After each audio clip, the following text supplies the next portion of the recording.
Okay. All right. My name is David Siegel. Today is Sunday, April 12th, and this is an informational meeting about a fast that will begin on the 20th of April. And I will give about a half-hour presentation today, followed by question and answer. And then we will have a big meeting next Sunday, which is the day before the fast begins. So here, I think you can see my screen. You can find more about me at infinitegameoflife.com and at clawstudio.com. I have been coaching people in health and longevity for quite a while. I am a serious gym addict. I've actually added more muscles since that picture was taken. I have clients around the world, and I want people to put effort into living longer because if you do, you will. If the more effort you put into your health, the more you will get out. I really enjoy fasting, and I'm fasting about once every quarter now. And my question for everyone watching is, why are you fasting? And most people, because we don't have that many people here in the Zoom call, most people will say, I'm fasting to lose weight. I would say most people would admit, if pressed, that they are fasting to lose weight. And that is something I want to really address today. Because fasting is not a way to lose weight and keep it off. Fasting is not a weight loss strategy. You can see my notes down below, but I'm just going to say them anyway. I'm going to explain why that is in a minute. First, I want to go over the schedule. Sunday on April 19th, we will meet again at 2 p.m. on Sunday. That's a week from now. Monday, the fast begins, so you'll have your last meal Sunday night, and then you'll wake up Monday and not eat. And then we'll check in at 4 p.m. Eastern on Monday if anybody wants to. I can't make this too late because I may have some people in Europe who join. So I can't make these at the end of the day. So we'll meet at 4 p.m. every day next week during the fast. And then on Sunday at 2 p.m. on the 26th, we'll have a group get together and talk about what we learned. First, I want to give disclaimers. This is not medical advice. I'm not your doctor. I'm not a doctor. This group is for support and information only.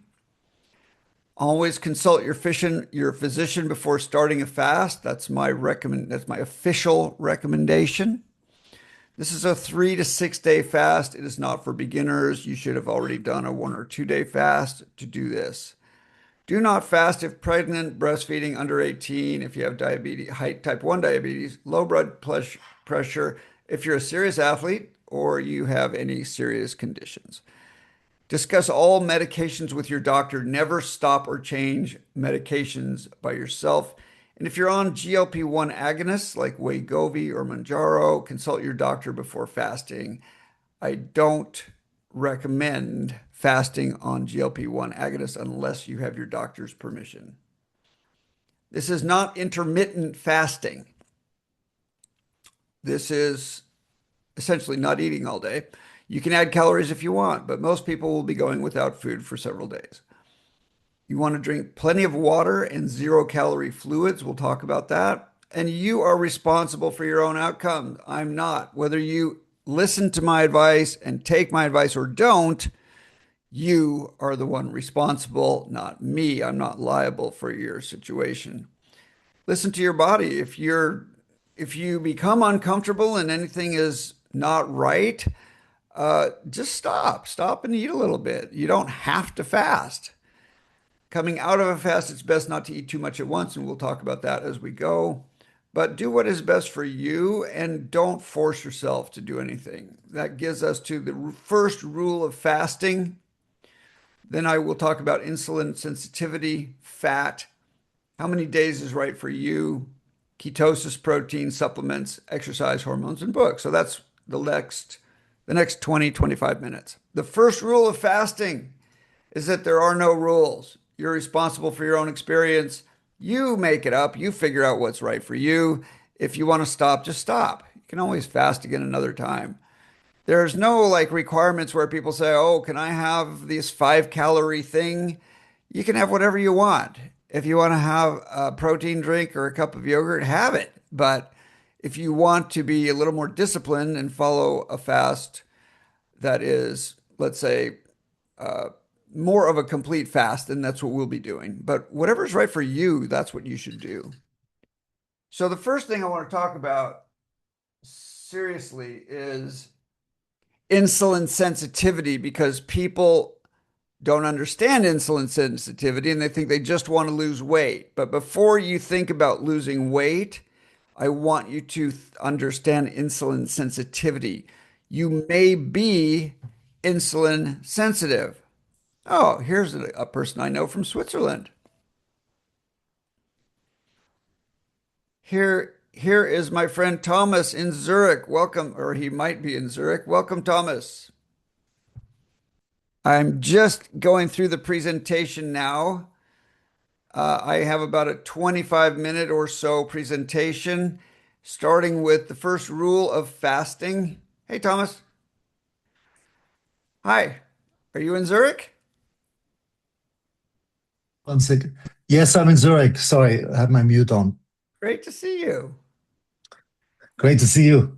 We don't Thanks for have doing many this. people. We don't have many people today, but I'm recording this and it will go on my YouTube channel and I'll follow up with an email to people and show them where this presentation is. So I just got done talking about the first rule of fasting, and the first rule of fasting is there are no rules. Make up your own rules for your own fast. If you want to be strict, you can. A lot of people talk about whether they can eat a 5 calorie thing or a 10 calorie thing, or whether they can chew gum or whether they can take an aspirin. And the answer is sure, whatever works for you. You don't have to brag later that you had 0 calories. You can have a protein shake or whatever. We're going to discuss these things, but there are no rules, and you should not suffer needlessly because you're trying to follow some arbitrary rules. I want people to understand insulin sensitivity because many people think more about fat and they don't think enough about insulin sensitivity. You can be insulin sensitive and not overweight, and that's worse. It's much worse to be insulin sensitive than it is to be overweight. I actually met a woman who was about 300 pounds once, and she was insulin sensitive. She was not, I should fix this. Insulin resistance is what I'm talking about. Sorry. You can be insulin resistant and not overweight, and the insulin resistance is a very big health concern. So when I work with clients, I want to know three things basically. I want to know what is your insulin resistance? And there are ways to measure that we're going to talk about in a second. What is your APOB, which is a blood test for your cardiovascular system and whether you may have heart disease? And then how many extra pounds do you have? And then a final question is how many extra pounds do you want to lose? And that determines a lot about what you eat.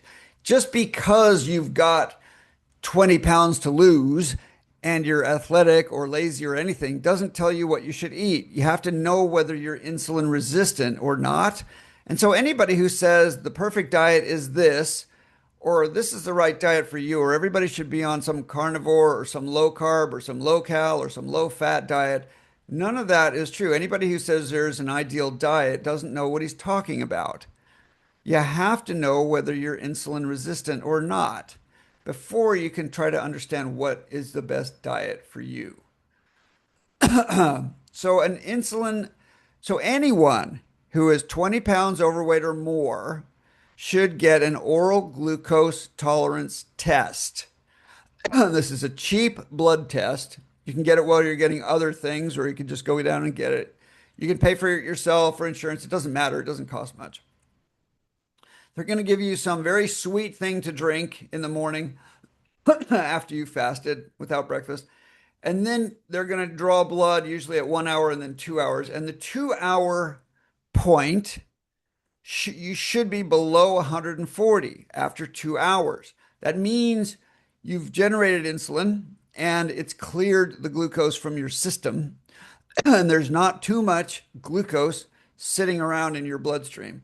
Now, if you are insulin resistant, then you might have 140 to 200 milligrams per deciliter. And if you're diabetic, you'll have a lot of glucose in your system because your system got tired of making insulin long ago. These numbers are critical to know. If you are above 140, you're effectively insulin resistant, and that should be your number one health goal is to become less insulin resistant. Forget about the fat. Then you have cardiovascular concerns. If you're not exercising, that would be the next thing. And then finally, sometime later, you can worry about being fat. But now I want to talk about being fat and losing weight. First thing, the reason fasting is not a weight loss strategy is that it doesn't work. Yeah, you hear that some people have done it and they make posts on Facebook about how they lost 30 pounds on a 40-day water fast. But it's not true. They didn't keep the weight off. They didn't magically lose weight from fasting and then go back to their normal lives and it stayed off. That does not happen. Not even like 1% of the time.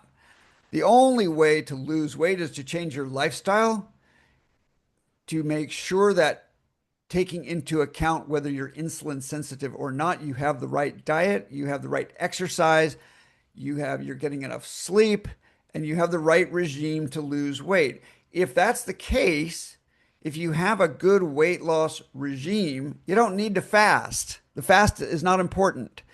Yes, people think I'm going to use the fast, I'm going to lose 10 pounds or whatever, and then that's going to kick off my new lifestyle change. And I'm telling you right now, that does not work. Those people 6 months later are trying another fast because they gained it back. The weight wants to come back, and I want to explain why. As of this year, hey, there's Gavin Johnson in London. Cool. I haven't seen him in a long time. Hey, Gavin, great to see you. I'm in the middle of my presentation and I'm talking about fat. You're just in time, although you're not fat, but you're just in time for my discussion about fat. As of this year, half of all US teenagers are pre-diabetic. It's the first time that's ever happened. It is not about being body positive. It is not about diversity. It's an epidemic and it's very unhealthy. Let me tell you why. When you gain weight, you add fat cells. You have little stem cells that are designed to become fat cells. They're adipose stem cells. And when you gain weight, at some point, your existing cells get so full that triggers the release or the genesis of a new fat cell that can then store more fat and take up more fat. And then you get more fat. You make new fat cells as you get fat. However, when you lose weight, let's say you lose a lot of weight and you look not fat, have you lost those fat cells? Anybody know? Turn on your mic if you know the answer to this question. Anybody? You never, ever lose a fat cell. You could lose all of the weight and you'll have those fat cells until you die. The only way to lose fat cells is through surgery. So you will keep those fat cells for your entire life. And guess what? They want the weight back. This is the metabolic syndrome that so many people go through when they can't lose weight because they have many more fat cells on board, and those fat cells are used to having fat in them. So those fat cells are dipping their toes into your bloodstream looking for any triglycerides they can grab or even any glucose and it's pretty much triglycerides, so they can store those fat globules And that's because that's their job. That's what they want. And so what happens is people lose weight. It is not hard to lose weight. All the fat loss coaches and all the businesses, the Weight Watchers and the what are they called, Jenny Craig and all these businesses, they all know that everybody loses weight in 90 days. If you want to lose weight in 90 days, you will. It is not hard, and the diet doesn't matter. A big diet study at Stanford, huge diet study at Stanford showed by dividing people into different groups, they all lost the same amount of weight with any diet. It doesn't matter what the diet is.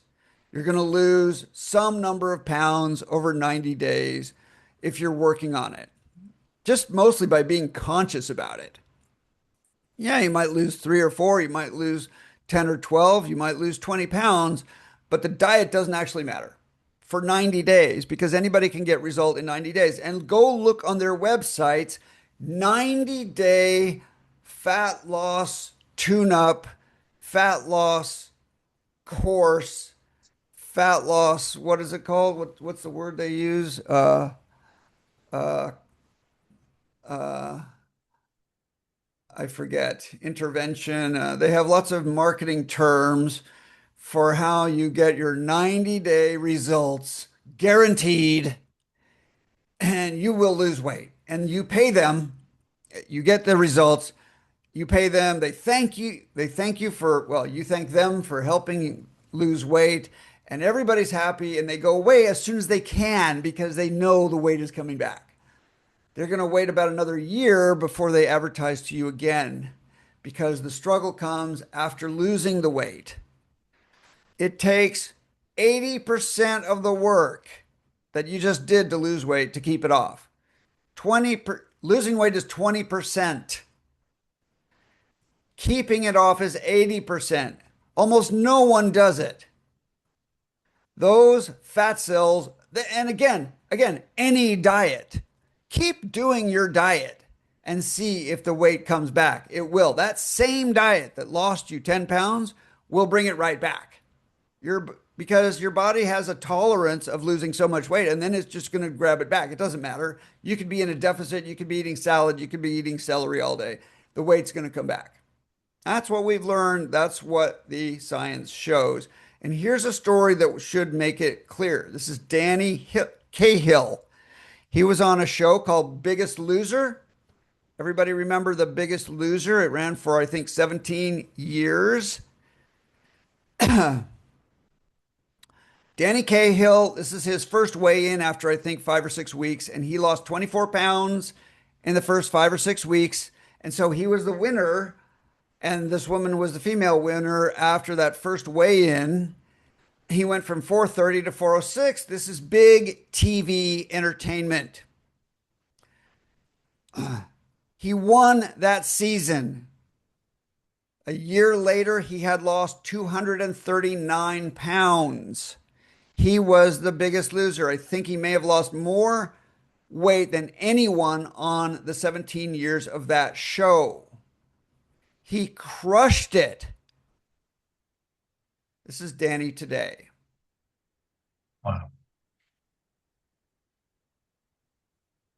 All of the more than 1,000 people who were on the Biggest Loser show weigh as much or more than they weighed when they started. There are only about 2 exceptions, and fortunately, there were no deaths, although there were several hospitalizations. Okay?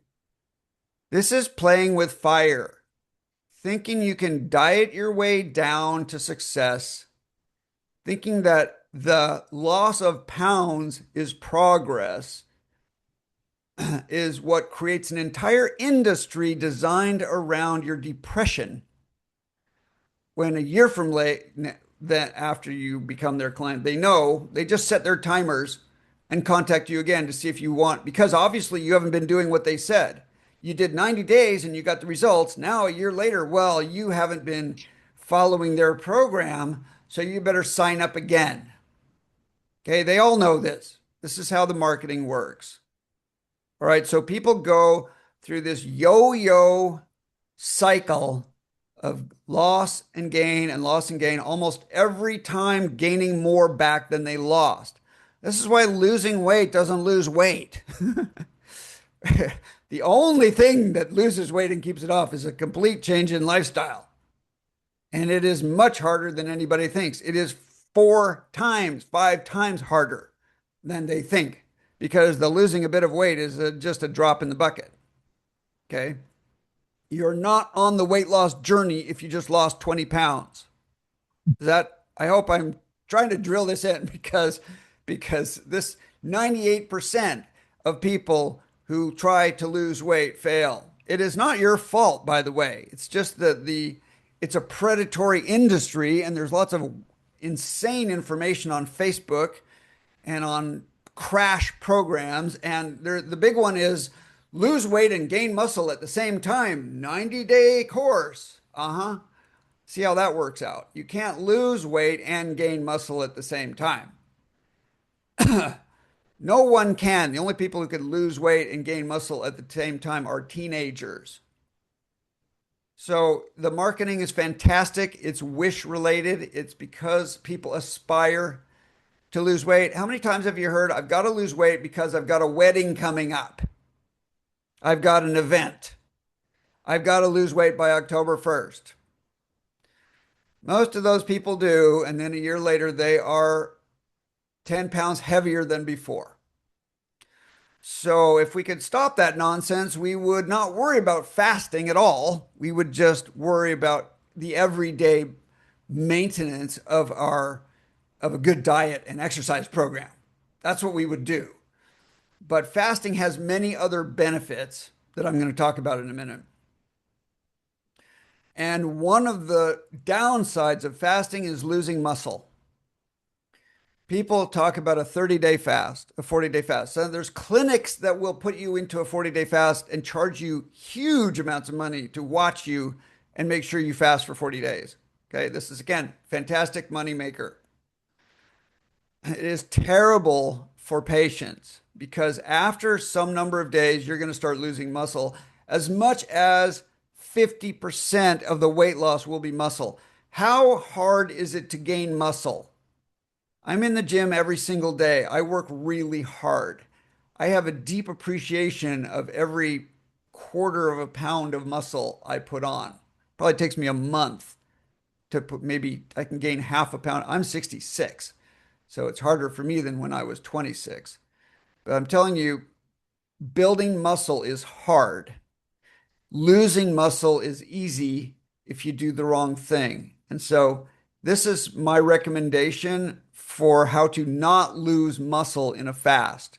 If you're a light person, a skinny person, you probably don't want to go more than 3 days, even if you feel good, because you'll start losing too much muscle. You're pretty much the right edge of every one of these bars. You're 20% of the weight you're losing is already muscle here by the time you get to about the end. It's different for everybody. Could be another day or so, but losing muscle puts you in a muscle deficit that you don't want to be in. There's just no reason. Like, what's the payoff?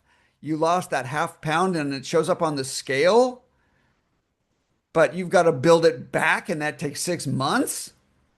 So pay attention to this because when people say I'm on day 10, you ask them, how much muscle do you want to lose? Because you've already lost a significant amount. How much more muscle do you want to lose? Muscle is very hard to gain back. So if you're medium weight like me, I'm 14% body fat, 6 days is the limit. Between 5 and 6 days, somewhere here, you're already starting to lose muscle. There's just no more benefit out here at the far end. I'm very happy at 4 days. I might go 5 if I feel good, but I'm going to be in the gym the whole time. And we're going to talk about that, why you need to be exercising during your fast to prevent muscle loss. So if you're heavy, you can go probably 7. And if you're obese, maybe 8. This is about the limit of where anybody can go in a fast without losing much muscle. You will lose muscle, but you won't lose enough, especially if you're working out in the gym, that it will be a big concern. As soon as you get to the right of this, it is a bigger concern and it's just not worth it. There's no fast way to gain the muscle back. The muscle wants to go away if you're not exercising. So there are two kinds of ways. There are two primary ways of fasting. One is you're in ketosis, and the other is you're not in ketosis. And I'm going to explain that. If you're aiming for ketosis, your body will naturally go into ketosis after about 30 hours, 24 to 48, somewhere in there. You'll naturally be in ketosis because you've got no fuel. And so you'll be burning fat. That is ketosis. All right. And some people have tremendous benefit from being in ketosis. It keeps your head clearer. It helps with attention. It gives you autophagy, which helps you clean up your cells and your mitochondria and so forth. There are tremendous benefits to being in ketosis. The question is, do you want to stay in ketosis after the fast? And do you want to be in ketosis during the fast? So when your body doesn't have carbs, it switches.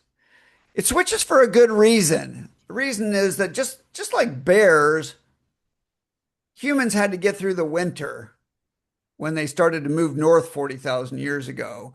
And just in the same way that humans developed the ability to absorb, to use the protein and sugar in milk because they went north and people in the equator didn't, those people who went north got a new adaptation where they can process the proteins and sugars in milk.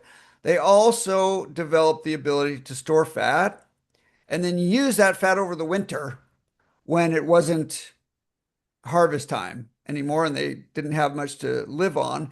And that works. That works for many animals. Many mammals get fat in the winter. Bears get very fat on berries and fruits in the fall.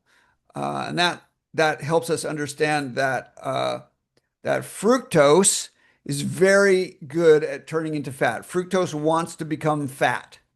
If you're having any fructose, that wants to go right through your liver and turn into fat immediately.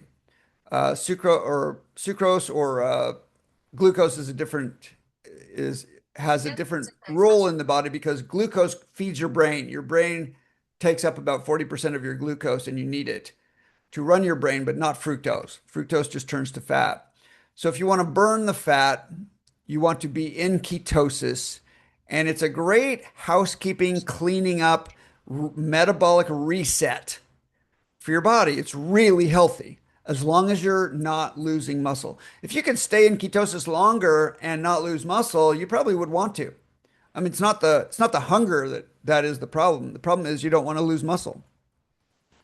So in ketosis, your body is producing ketones. It's turning fat and a little bit of muscle into ketones, which can feed your brain. Your brain can switch over to using ketones and can run entirely on ketones.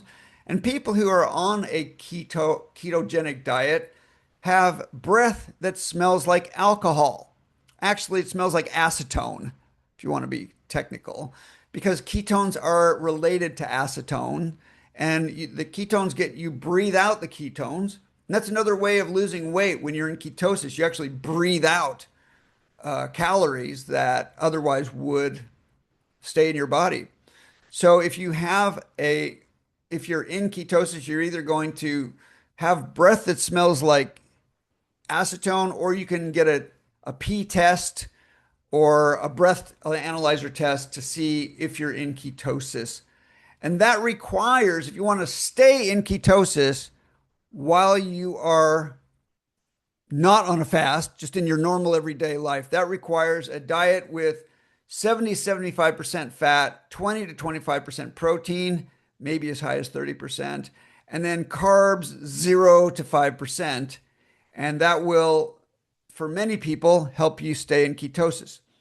If you are interested in ketosis, which can help people who are insulin resistant and very overweight, be sure to get a qualified practitioner, a doctor, or a coach to help you get into and stay in ketosis. I do not work with people about ketosis, and it's not a good idea to do it by yourself. If you want to fast and you don't want to be in ketosis, that means you're going to have a bit to eat during your fast. For example, if you have a protein shake every morning during your fast, so this is really called a form of restricted eating, right? If you wanted to have one meal a day, if you wanted to have just fruit or whatever, that's not a ketotic fast. That is going to keep cycling you through your hunger period where you're feeding yourself, your stomach wants to have more food. It's not shutting that pathway off and turning to fat burning. So I really don't recommend a protein shake in the morning or something similar during a fast because it works against your body's ability to go into and stay in ketosis for most of the fast. This is why also you really want to target 3 to 6 days for a fast so you can be in ketosis for at least a day or two or more because it takes a day, day and a half or so to get into ketosis. That's when all of the food you've eaten has gone through your bloodstream and is no longer available to you. And your body has to switch over to burning ketones, to being fueled by ketones. I will, if anybody has questions about what I've said so far about losing weight, keeping it off, or ketones, please just unmute and ask. Melissa, do you have a question?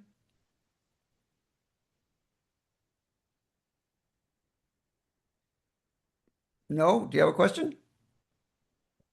Maybe not. Okay. Anybody else have a question about ketosis? This is the reason why we call it a water fast because water has no calories, and you will be in ketosis after somewhere between your first and second day. You will also be less hungry. So By second typically day, the third day, the hunger is pretty much gone, the and the second fourth of the day is week. usually So is it's in usually two easy. days. Sorry, what? Did you have a question? Okay, I'm going to mute Melissa because I'm not hearing a question. Uh, oh, you're muted. Oh, perfect. Okay. All right, the next section. Before the fast, I want you to have a high protein diet. For the 2 days before the fast, I want you to eliminate your carbs. That will help get you off the carb roller coaster, the glucose roller coaster, and prepare you better. And you want to store up as much protein as you can. And anyway, it's going to be gone within 24 hours. So it's just going to be healthier for you not to be coming off of a carb cycle when you start your fast. So try to go to essentially zero carbs in the day before. That's why I had this meeting today, because next Sunday when we meet, I want everybody to already be in a zero carb diet by next Sunday.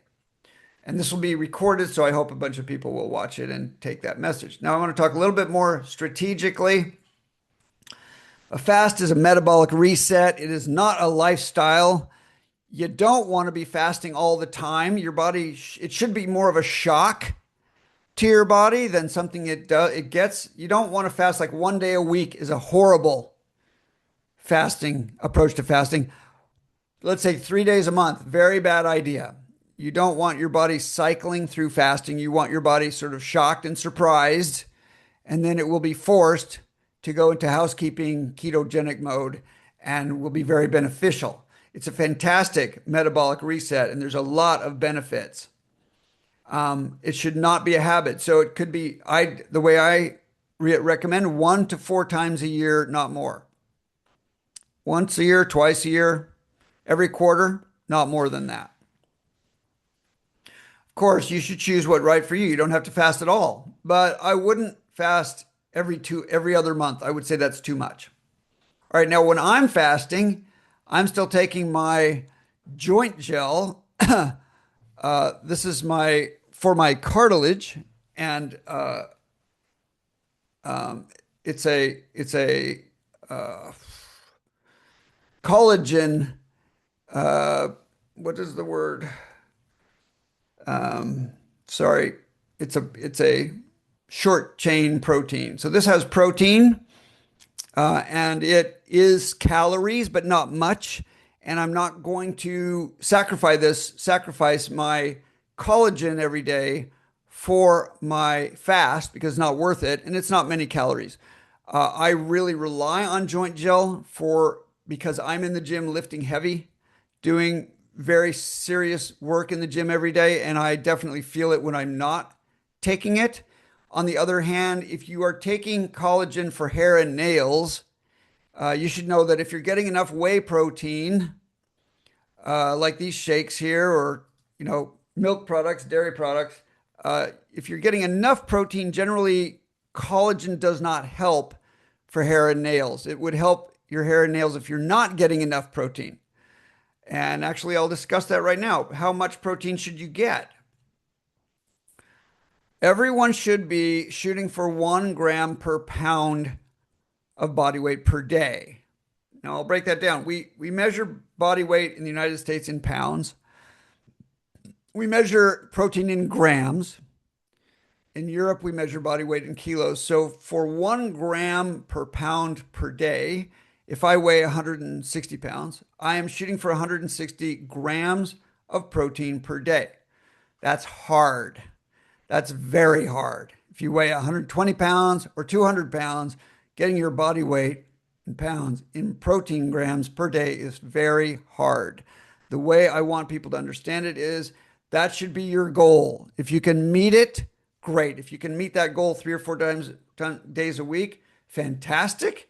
The days you don't meet it, you might miss by 20, maybe 30%. That's okay because it's not a hard limit. It's more of a upper aspirational goal than a lower limit.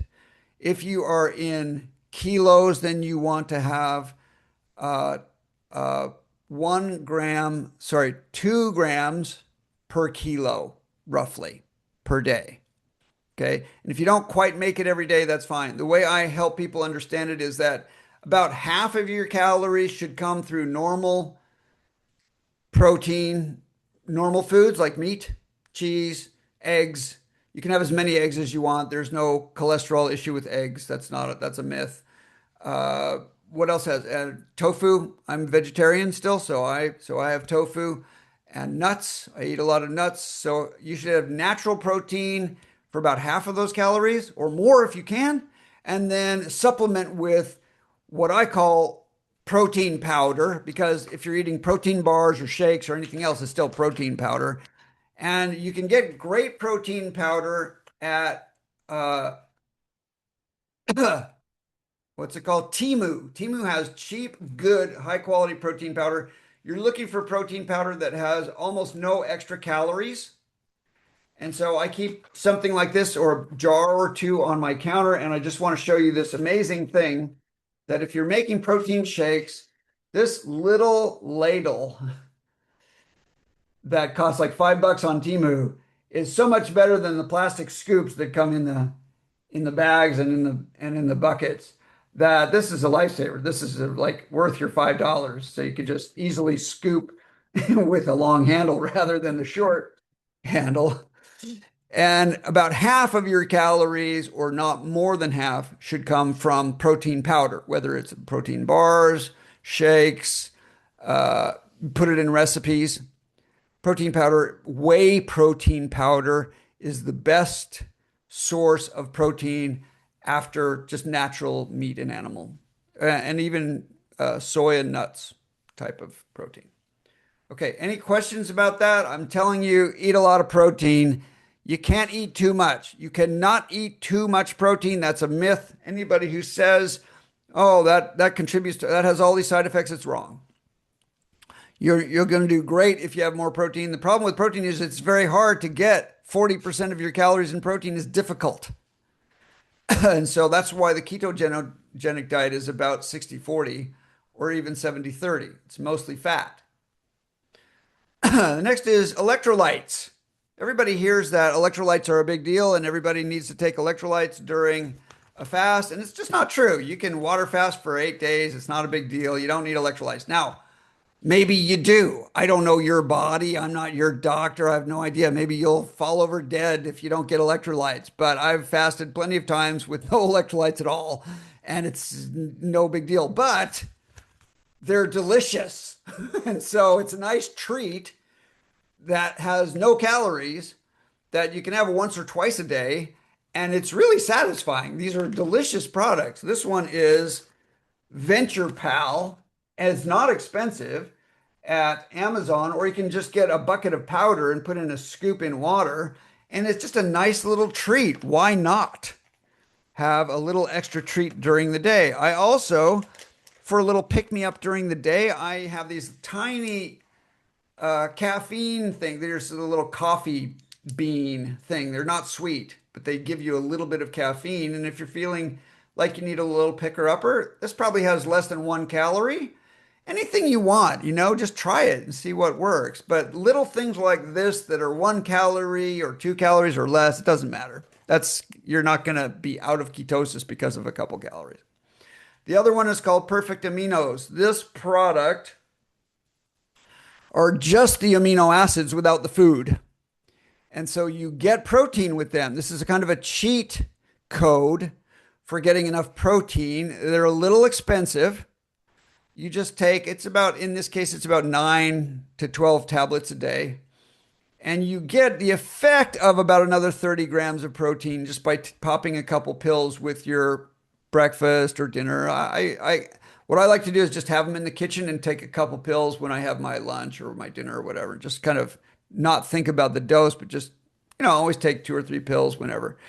And that will help give you that extra boost of protein. These are vegetarian. They have no taste. And there are some other amino products that don't taste nearly as good. I really recommend Body Health Perfect Aminos. And you don't have to do it. It's not important. You can do this during a fast or not. It won't really take you out of ketosis. So if you feel, for example, if you're really worried about losing muscle, if you're not in the gym building muscle, this would be a better idea than nothing. But being in the gym is your first choice. And that's why we're going to talk about building muscle during a fast, exercise during a fast. Does anybody have any questions about what I just said? If you want to open your mic and ask anything. David, could you just hold up the protein again one more time that Perfect you aminos, held up before? body health. Yeah, you No, may, not the the one electrolytes. about the protein. Oh, No, before the electrolytes. protein powder is everywhere. It's just, I get mine Okay, on Temu. It's cheap chocolate. It's cheap Chinese whey protein. I go through a lot of it. So I don't got it. want to spend $80 a week on protein powder. So I get mine at Temu. I don't know what you have. What you may even have Dine Deal. I don't know where you can. Switzerland's an expensive country. So if you want to have, I go through protein powder in bulk. So find yourself a good source, and Okay, you get excellent. this fantastic little scoop. It's just like so satisfying to have this instead of running your hands into the powder all day. Okay, Okay. it's And good. you can also get this product. There are many very good protein milk-based products at the grocery store that are delicious. These are about $2.50 to $4 per, but you get 30 grams here, which is a lot. So I always get a gram. I always get one of these every day, in addition to the shakes I make myself. When I Mhm. make a protein shake, it's usually I get bananas and I cut them up. I put bananas in the freezer and then that's my ice, and then milk and the protein powder or kefir. I use kefir most of the time. Kefir, protein powder, and frozen bananas. And the frozen bananas just make it so it's nice and cold when it comes out of the blender. Otherwise, it isn't. If it isn't Mhm. nice and cold, you can stick it in the fridge for an hour. But the frozen bananas add a lot for me. So I'm always letting my bananas get old and then chopping them up at night and putting them into bags and putting them in the freezer for the next day. All right. Any other questions about protein or electrolytes or anything else? Okay, I recommend electrolytes all the time just because they're delicious. I don't know if we need them or not, but they are really like remarkably satisfyingly good. And they're more, there's just different degrees of price, but this is the cheapest one and they're fantastic. You can have these every day. That's not a problem. All right. And also the Swiss people know that if you're having salt in your diet, it should be iodized. Everyone should be giving kids iodized salt and making sure you get enough dairy products. That way you won't have any iodine problems, which we know about. All right. So look, you should be exercising during a fast. You should not be saying, "Oh, I feel tired. I'm not exercising. I'm fasting. That's my excuse." You should not. In fact, you should be in the first day burning your last meal out on the trail. You should be out and exercising, doing your cardio work and your gym work on the first day. Your cardio work is more important because it will burn through those last calories quicker and get them out of your bloodstream and into ketosis sooner. So don't treat yourself like a princess or a prince and say, I'm fasting, that's my excuse. You should be working hard. And in the gym, assuming you have a gym lifestyle and you are building muscle, you should continue to build muscle. If you are not building muscle and you don't have a gym lifestyle, this is not the time to magically become Mr. or Miss Gym and start doing some kind of hard workout program that you don't know anything about. This is a really good time to continue your normal athletic habits and don't cut any corners. In the gym, I work out what I would call medium hard. I work out an hour every day, and when I come home, I'm exhausted and it looks like I've just been beaten up. And in general, that's how I do it when I'm fasting, although I don't go the extra. I don't do the extra 10% of super intensity. I'll just do a normal workout every day. That's what I always do. That's what you should keep doing when you're fasting. Basically, no real change. And if you run 5 miles a day, run 5 miles a day, please. You're burning fat. It's fantastic. Do not start some intense regime just on the day of your fast. That's a really bad idea. These are some of my clients and friends. They are working out all the time. And everyone can benefit from a fast, even if you're fairly skinny. You can, I go from about 14% down to 13% when I fast. And then within a couple of weeks, I'm back up. It bothers me. I'm hoping to try to stay. Yeah, when I fast, I lose like 3 pounds. That's a lot for me. And I'm hoping to keep them off and stay in ketosis longer. And we'll talk about that during the fast. But this is the best medicine. You should have a lifestyle where you are working out every day. I want to emphasize for women, especially anybody watching this on YouTube, it is a myth that women over 50 should be not replacing their hormones. It is a ridiculous situation in the United States where 96% of women over 50 do not have hormone replacement. It's because of one New York Times article in 2002 from one very bad study that should never have happened, and the results should never have been released. And since then, hormone replacement has been turned into a backroom, industry where people don't talk about it. Nobody ever asks about it. And it should be mainstream. Every single woman over 50 should be talking to her doctor about estrogen, progesterone, and testosterone replacement therapy. It is a treatment protocol that should take about a year to get right because you have to adjust. First you do estrogen, then you do progesterone, then you see if testosterone is helpful. And it takes time to get it settled. And then when it settles, you can just have a pellet injected every 3 months and you're done. You can have custom mixes and you can do it with patches. but you can't do it yourself. You need a good doctor, not a bad doctor. Many doctors don't do this because they say, well, there's no demand. Find a good endocrinologist and talk about hormone replacement therapy. It is almost certainly for you if you're over 50. Even if you've had breast cancer, it's just a myth that people who've had cancer should not be on hormone therapy. You should. Finally, some resources. These are 4 books I highly recommend. The first one is fairly technical. The second one is amazing. I have an extra copy if you want to come over here and pick it up. The How Not to Get Sick cookbook is fantastic for staying in ketosis. And Unbreakable is a new book by Vonda Wright, and she will help set you straight on all the things I've just said. She will reinforce, and she's fantastic.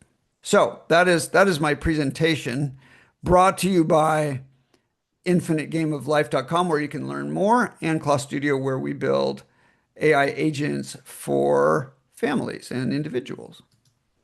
All right, so that's my 30-minute presentation that went by in about 40 minutes. Any questions to wrap up? Gavin, say hi. Haven't seen you in years. No, Gavin's asleep. Gavin went away. I don't know where he is.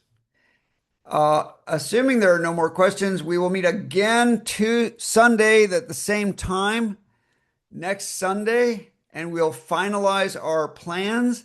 This is not exactly sorry, Gavin. This is not exactly a moon launch, and you don't have to come, but it's a group thing, and I hope more people will show up on Sunday than today. And then we'll have our last meal on Sunday night, a high protein meal. And then we'll meet during the week, the following week, starting on the 20th, every day at 4 p.m. Eastern, which for people in CET in Europe is 10 p.m. It's about the best I can do, though, because I want to meet toward the end of every day. And we will just talk about our experience so far. This is not a big thing, but it's kind of fun to do it in a group. And, if we get more people, it'll be even more fun. Any questions? Yeah. David, I have a question. Yeah.